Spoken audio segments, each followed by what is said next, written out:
Boa noite, meus irmãos. Boa noite. É um prazer muito grande estar aqui com vocês. A gente teve o Marcelo e a Fabíola lá com a gente, um tempinho, né? Na verdade foi quase um mês, né? E foi muito bom esse tempo com eles. E fiquei curioso realmente de conhecer essa cidade, né? Que eu não fazia ideia, né? O Brasil é tão grande, gente. E você viaja para um lado, viaja para o outro e descobre que ainda tem muita coisa para conhecer. E eu estou falando porque eu estou lá, né? Nunca saí de Belo Horizonte. E, na verdade, saí, já fui para fora, mas eu não conheço muito, assim, o Brasil, né? Conheço alguns lugares e tem sido uma experiência interessante ver a Igreja do Senhor em outros lugares, com outros desafios, ou às vezes descobrindo que os desafios são semelhantes. Mas então, o Marcelo começou a me apresentar, meu nome é Guilherme, eu sou pastor da Convenção Batista Nacional e atualmente estou trabalhando com esse ministério, chama Labri. A gente começou esse ministério no Brasil. Labri começou em 1955, na Suíça, com o ministério de Francis e Edith Schaeffer. Não sei se alguém já ouviu falar de Francis Schaeffer, mas tem vários livros dele hoje publicados. A gente recomenda muito um em particular, que chama A Verdadeira Espiritualidade, fala da cultura cristã.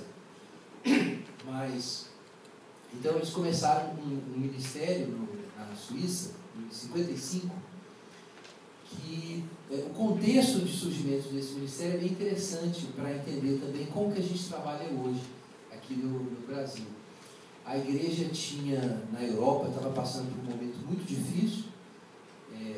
Você sabe que, né, a Segunda Guerra Mundial termina em 1945, com a situação de pobreza, de indigência, de conflito ainda na Europa muito grande. As igrejas estavam muito enfraquecidas, não só por causa da guerra, mas por causa do movimento, que às vezes é chamado de liberalismo teológico. Quem já ouviu falar disso aí? Liberalismo teológico. Então é um movimento que surgiu no século XIX, principalmente, as raízes estão no século XVIII, mas no século XIX cresceu, que tentava interpretar o Evangelho em termos modernos, para o homem moderno. Havia uma preocupação em comunicar o Evangelho, mas o resultado disso é que o Evangelho foi, de certa forma, corrompido nesse processo de tentar colocar ele em termos palatáveis para o homem moderno. Então, para simplificar muito a questão, muitos pregadores liberais ensinavam que, por exemplo, que milagres não podiam acontecer, porque isso seria inaceitável para o homem moderno, né? Ou que a ideia de um homem morrer pelos pecados dos outros seria irracional. Então, no fim, o Evangelho foi reduzido a uma visão moral. O Evangelho é amor ao próximo, cuidar dos outros, essa coisa toda. Estou simplificando, tá? Bastante a coisa. Mas esse movimento cresceu muito e logo depois da guerra foi criado o Concílio Mundial de Igrejas, que é um concílio ecumênico, né? E que não eram todos setores liberais, mas havia alguns setores liberais. E alguns líderes evangélicos, principalmente na América do Norte e alguns na Europa, estavam combatendo o liberalismo teológico já há muito tempo, decidiram formar um concílio oposto. E formaram o Concílio Mundial de Igrejas Cristãs, se eu não estou enganado, o título é esse, que era para se opor ao Concílio Mundial de Igrejas, né? Inclusive dizendo já que as outras não eram cristãs. Mas de fato estava uma confusão, o Concílio Mundial de Igrejas. Então eles começam esse movimento na América do Norte, e Francis Schaeffer já tinha se convertido há algum tempo, era ministro presbiteriano, havia estudado num seminário bastante importante, né, na América do Norte, estudou com alguns professores importantes, e ele se envolveu com esse movimento contra o liberalismo teológico, contra essa nova doutrina, né? Mas o que acontece é que nesse negócio de se envolver, ele viajou para a Europa representando esse movimento para ajudar as igrejas europeias, visitou muitas igrejas e encontrou inclusive com alguns teólogos famosos, importantes da Europa, que tinham tendências liberais. Mas depois de uma série de experiências, o Schaeffer entra numa crise pessoal, que ele chega à nítida conclusão de que o seu movimento falava muito sobre verdade, mas não tinha amor no seu discurso. Era um movimento que estava preocupado em falar a verdade, mas que não conseguia se comunicar. Não conseguia falar algo inteligível para a cultura em geral. Na verdade, ele percebeu também que só com uma ênfase na doutrina correta, eles não iam conseguir enfrentar o que estava acontecendo na Europa, que era essa onda de secularização que hoje, né, continua crescente. Eu acabei de chegar lá da Suíça, que a gente teve um encontro geral do Labri, a gente tem uma vez por ano, e o processo de secularização continua firme, na mesma direção. Apesar de algumas igrejas terem encontrado meios mais adequados para resistir a isso do que outras, é uma luta. E o Schaeffer já estava percebendo isso, ele percebeu que a forma como eles estavam tentando comunicar a coisa não ia funcionar. Não ia alcançar, por exemplo, a juventude que estava abandonando as igrejas, tanto na Europa quanto nos Estados Unidos. Mas o Schaeffer discerniu que o que estava acontecendo na Europa iria acontecer nos Estados Unidos nos próximos 20 anos. Quer dizer, da época dele em diante, né? Década de 50 em diante.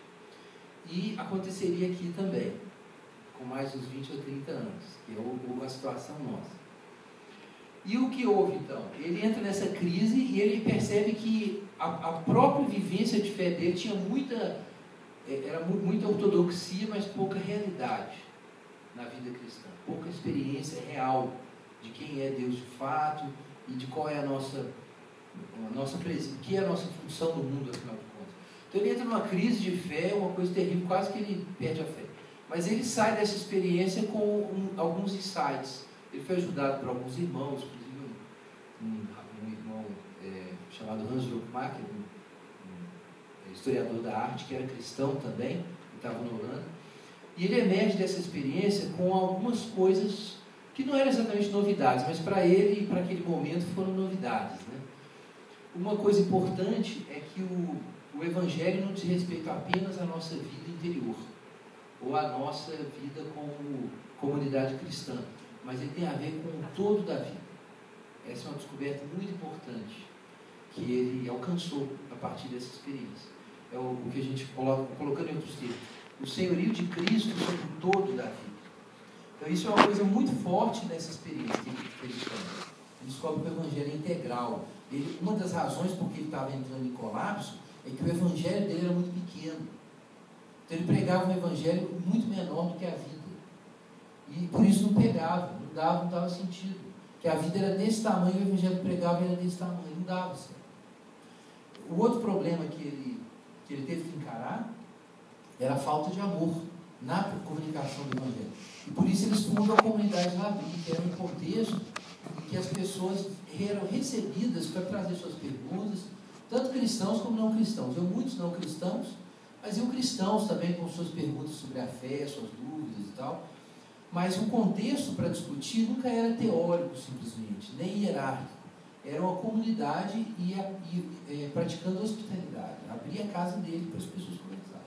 O que ele descobriu é que uma coisa é você debater com um ateu no meio da rua e o ateu ir para a casa dele. Outra coisa é você debater com um ateu na sua casa e no outro dia vocês vão tomar café juntos de manhã. Então isso muda o debate, muda o caráter do debate. Então, a hospitalidade foi o outro princípio muito importante. E o terceiro foi essa questão da realidade na vida cristã, que é algo real que precisava ser apresentado. Então o Labri foi fundado com essa ideia de ser uma demonstração da realidade de Deus, funcionar como uma demonstração da realidade de Deus, mas também de ajudar as igrejas ali na Europa, e acabou também servindo para os Estados Unidos isso, até mais.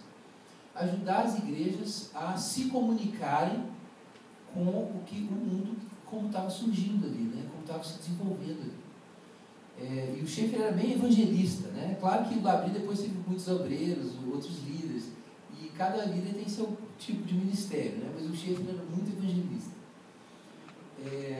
Então surgiu dessa forma, e aí depois foram abertos centros Labri em outros lugares, de uma forma bem orgânica. O Labri não tem um plano de expansão, né?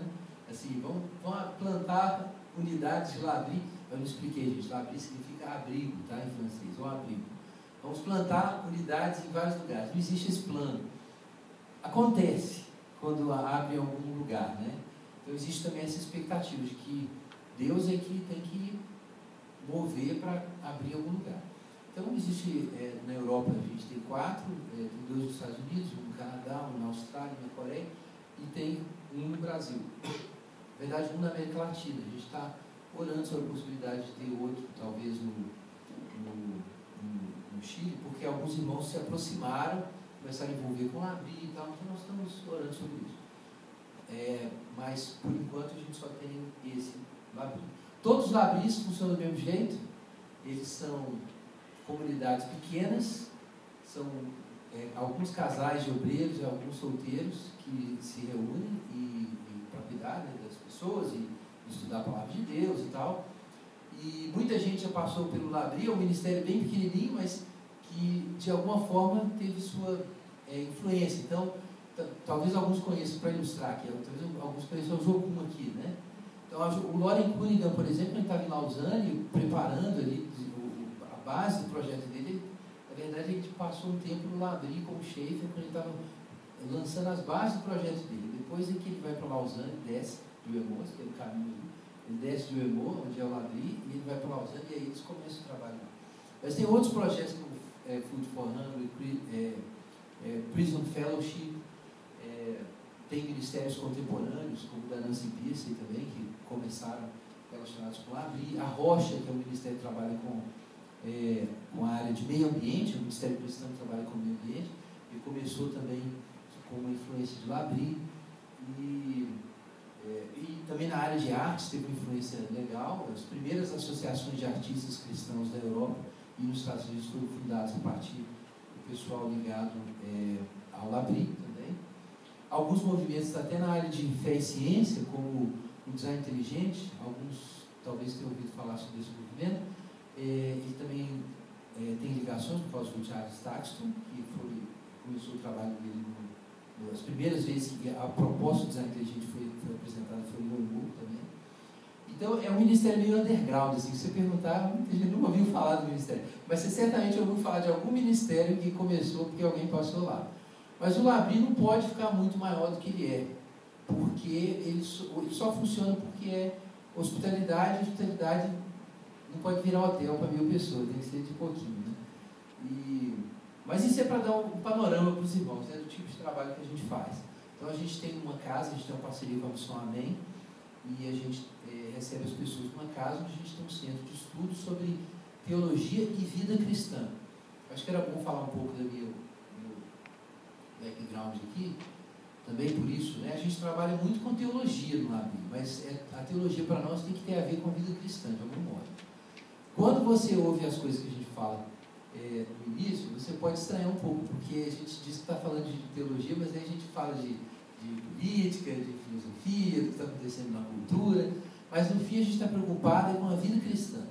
A questão central para nós é essa, é a vida cristã. Então todo o nosso programa de teologia gira em torno da espiritualidade cristã. E quem quiser saber mais sobre isso, depois pode falar com o Marcelo, que está tentando estudar lá com a gente, vamos ver se ele passar, né? Mas ele está esforçando, está ouvindo as palestras, né? Discutindo as coisas, né? Mas eu ensinei teologia antes, eu ensinei teologia na FAT, em Belo Horizonte, durante uns 10 anos, quase 10 anos, e eu tenho minhas preocupações com o modelo teológico atual, de educação teológica atual. Eu acho que sobre alguns aspectos ele não ajuda muito os alunos, né? Então, daí a gente, com o envolvimento lá, a gente mudou um pouco o modo de trabalhar com a teologia.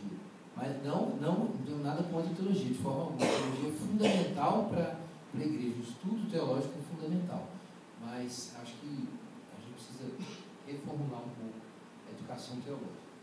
Então, irmãos, isso é só para os irmãos saberem, né, de onde eu saí. Então, eu tenho morado sempre em BH, minha família está relacionada com o início da renovação espiritual na cidade de Belo Horizonte, e hoje eu estou, além de trabalhar com a Labri, a gente plantou uma igreja em 2008, começamos a trabalhar com uma igreja que chama Igreja Esperança, lá em Belo Horizonte. Tem sido uma bênção também essa experiência. E claro, né, ele falou, o Marcelo falou, sou casado, tenho 2 meninas,